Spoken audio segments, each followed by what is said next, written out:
Futura linha 14 da CPTM, que vai ligar Guarulhos até Santo André, pode nascer saturada, segundo dizem especialistas. Vamos falar sobre isso aqui no canal. Fala pessoal, tudo bom? Eu sou Renato Lobo, você está no Via Trolebus, um canal especializado em mobilidade urbana e transporte coletivo. Se você se interessa por esse tema, se inscreva no canal e ative as notificações. Pessoal, nesta semana está rolando as audiências públicas para o projeto de concessão das linhas 10 Turquesa 10 e 14 Onix da CPTM, concessão para iniciativa privada. Nesta quarta rolou a primeira audiência pública e nos próximos dias vão rolar mais duas. A de hoje foi em São Paulo e depois nos próximos dias ocorrerá em Santo André e em Guarulhos, regiões atendidas pela futura linha 14. A gente já falou muito dela aqui no Via Trolebus, a gente já falou quando ela tinha sido projetada para ser um VLT, depois um monotrilho, depois voltou a ser VLT, depois foi cogitado o trem pesado e agora a nova configuração da linha 14, segundo a apresentação do governo do estado nessa audiência pública, segundo também as minutas do edital que está disponível para qualquer munícipe ir acessar, que mostra como será a concessão da linha 14, esses documentos estão no site da Secretaria de Parcerias e Investimentos. Tudo mostra aqui que a linha 14 vai ser atendida por meio de um VLT semi-segregado.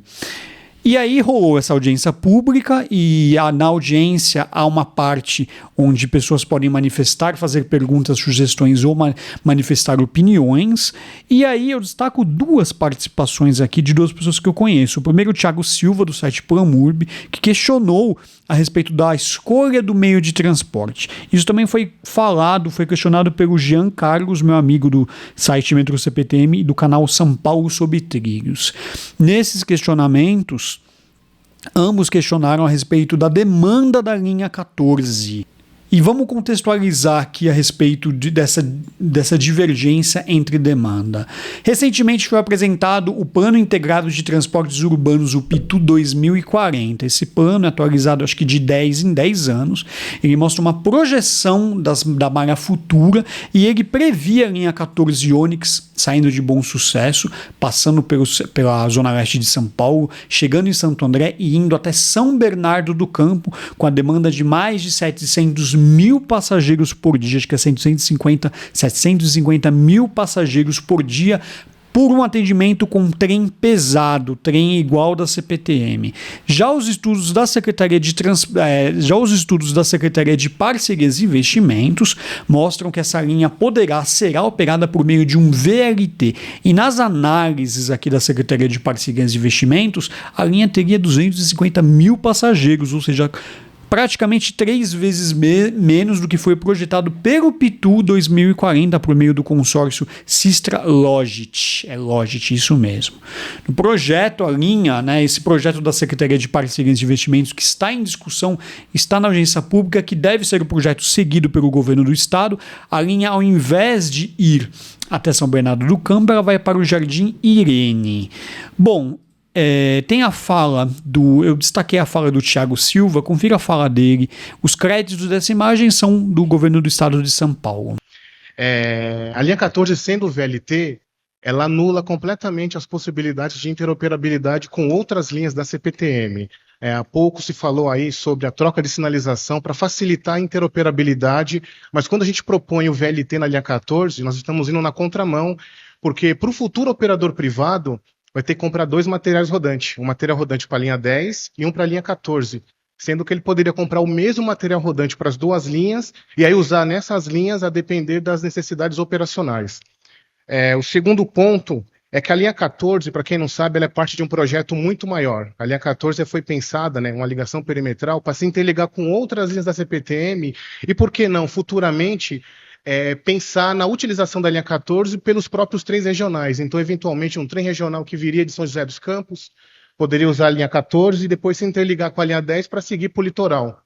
Então, é importante pensar na tecnologia. A gente sabe que um trem convencional tem um custo maior, eventualmente, mas fazer um projeto direito para poder, de fato, atender a população. Outra questão é a demanda que me chamou muito a atenção, 238, 225 mil. No relatório do PITU, da STM, A linha 14 está com uma demanda de 700 mil passageiros por dia. E a própria CPTM, nos relatórios que eu pedi por meio da Lei de Acesso à Informação, eles colocaram a demanda aproximada de 670 e 680 mil. Então, como é que a demanda cai estranhamente para 225, 238 mil? Sabendo que no relatório do PITU, da STM, está batendo 700 mil. A gente sabe que essa demanda é uma demanda, vamos dizer assim, fabricada para o VLT. Eu tenho um pouco de conhecimento de simulação de demanda, né? Softwares UM, o Visum, o Tranos, e quando você faz o estudo de uma nova linha, os inputs que você coloca, eles adequam ao modo que você vai usar. Então, essa demanda ela foi adequada para o VLT, porque um VLT tem uma capacidade muito menor do que um trem convencional. Então, essa demanda não vai atender a população como deveria, a linha já vai nascer saturada e vai nascer com uma demanda reprimida muito grande.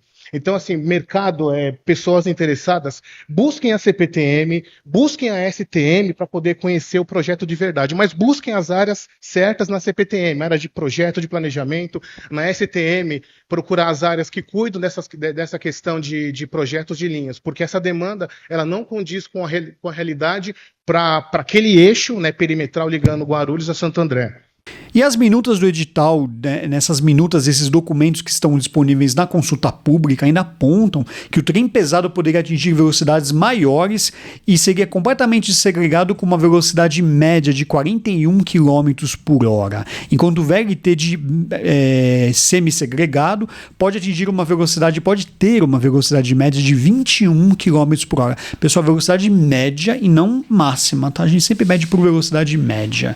Bom, esse VLT ele poderá ter trechos em elevado, em superfície, em subterrâneo e trechos compartilhados. No projeto apresentado pelo governo do estado, hoje, nessa audiência pública, o VLT que partiria do Jardim Irene até Guarulhos demoraria 1 hora.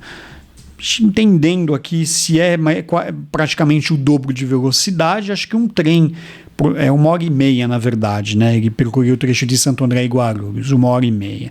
Então, creio que se fosse adotado o trem pesado, com certeza seria menos de 1 hora, né? Talvez 40 minutos seria o tempo percorrido nos trechos, caso entre Guarulhos e ABC, caso fosse adotado um trem pesado. E aí fica a pergunta, o que diz o governo do estado, né? Representando o governo do estado nessa audiência pública, estava presente o Augusto Almodin, que é o diretor de assuntos corporativos da Secretaria de Parcerias e Investimentos do governo do estado de São Paulo. Ele respondeu essas questões levantadas pelo Thiago e pelo Jean.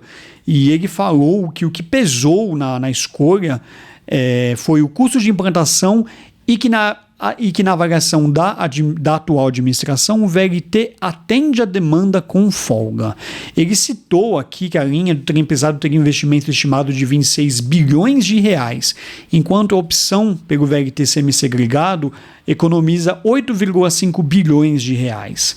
Almodin afirmou que a pasta estudou as modelagens por 1 ano e a escolha do VLT foi justificada pela possibilidade de atender a demanda prevista, funcionando como uma linha alimentadora caracterizada por alta renovação de passageiros ao longo do trajeto. O que isso significa na visão da SPI? Que a linha 14 ela pode ter renovação de passageiros. Por exemplo, não são todos os passageiros que vão de Santo André até Guarulhos. Há uma parte, por exemplo, que pode pegar de Sapopemba ir até Rio das Pedras, outra parte dos passageiros pode pegar aqui na ABC e ir até Sapopemba, outra parte, como eu citei num vídeo ontem aqui no Viatrólogos, pode pegar na região de Itaquera e ir até a linha 11 Coral, linha 3 Vermelha. Essa é a justificativa do Estado. E eu destaquei uma fala também de Augusto Almodin nessa audiência pública. Confira a fala dele. Como eu disse na minha apresentação, a gente fez um estudo de pré-viabilidade sobre esse assunto muito robusto. A gente gastou muito tempo estudando isso, foi quase 1 ano estudando essa opção, essas alternativas. Tem até um relatório técnico síntese lá no DataRoom, para quem estiver interessado. Até então o Estado não tinha simulado esse eixo que hoje abrange a linha 14 com a adoção da tecnologia VLT. Há certa redução de demanda na partida por conta da redução da velocidade média do VLT, mas a gente simulou considerando essa restrição de velocidade e os estudos indicam que a tecnologia sugerida atende à demanda com folga. É tanta folga que ainda tem espaço para aumentar a capacidade do sistema se for necessário. Por exemplo, colocando mais carros por VLT se precisar colocar e diminuindo ainda mais o intervalo de trens se precisar diminuir. Isso carrega mais demanda e ainda assim a gente não atingiria a demanda no trecho crítico para a adoção de um trem metropolitano ou de um metrô, por exemplo. O nosso modelo é um modelo de tipo macrometrópole e ele revela características importantes da linha 14. Ela não funciona como uma linha que liga o principal passageiro da linha 14 não pretende sair de Guarulhos e chegar no ABC. Ao contrário, ela funciona como uma linha alimentadora das linhas já existentes e planejadas para implantação no futuro. Ela tem um alto fator de renovação de viagens. Isso significa viagens mais curtas. A pessoa pega a linha 14 para chegar na outra linha e aí sim ir para o seu destino. Ela reduz o tempo de viagem fazendo esse tipo de trajeto. Em vez da pessoa pegar um ônibus para ir até uma linha de alta capacidade já lotada, ela usa a linha 14 para fazer uma dessas primeiras pernas. Isso significa que a pessoa usa a linha 14 para chegar até o seu destino e, portanto, em regra, não se desloca muito, não tem muita gente que faz esse deslocamento desde o ABC até Guarulhos. Então, o VLT é capaz de suportar essa demanda, ainda que ela cresça ao longo do tempo. Então, por isso, aliada a uma análise de custo-benefício e de economicidade para o Estado, a gente está sugerindo essa adoção do VLT segregado, semi-segregado, para a linha 14. Ele é capaz de desenvolver altas velocidades e captar grande parte da demanda necessária. Os estudos anteriores do Estado não captam os efeitos permanentes que a pandemia de Covid trouxe para o funcionamento do transporte metropolitano aqui em São Paulo. Inclusive, o metrô deu alguma indicação sobre esse mesmo efeito na OD que ele divulgou ontem. É claro que ele divulgou ontem, a gente também teve acesso ontem, a gente vai analisar detidamente cada um desses efeitos também. Aí, um outro comentário é que aqui a gente corre o risco inverso, na verdade, com a adoção dessa tecnologia. O risco inverso é o seguinte, é o Estado gastar uma fortuna de dinheiro, fazer uma fortuna de aporte público lá para fazer a linha 14, mais de 26 bilhões para fazer um trem metropolitano, por exemplo, para fazer um trem metropolitano de tipo arrasa quarteirão, que sai desapropriando todo mundo, sai criando um impacto socioambiental gigantesco, desapropriando as famílias que você quer atender com o seu próprio transporte para o qual ele serve. E é isso, pessoal. Então temos aí duas visões, dois estudos divergentes que apontam demanda a respeito da futura linha 14. Pitu 2040, falando que a linha 14 poderia ter 750 mil passageiros e governo do estado, Secretaria de Parcerias e Investimentos, apresentando um estudo dizendo que a linha poderá ter um pouco menos de 250 mil passageiros. Divergência, hein? Dois estudos coexistindo em um mesmo governo, mostrando caminhos diferentes. Um defendendo o trem pesado e outro defendendo também a adoção de um VLT de média capacidade. O que você acha sobre isso? Me conta aí nos comentários. E é isso, vou ficando por aqui. A gente se vê no próximo vídeo. Grande abraço.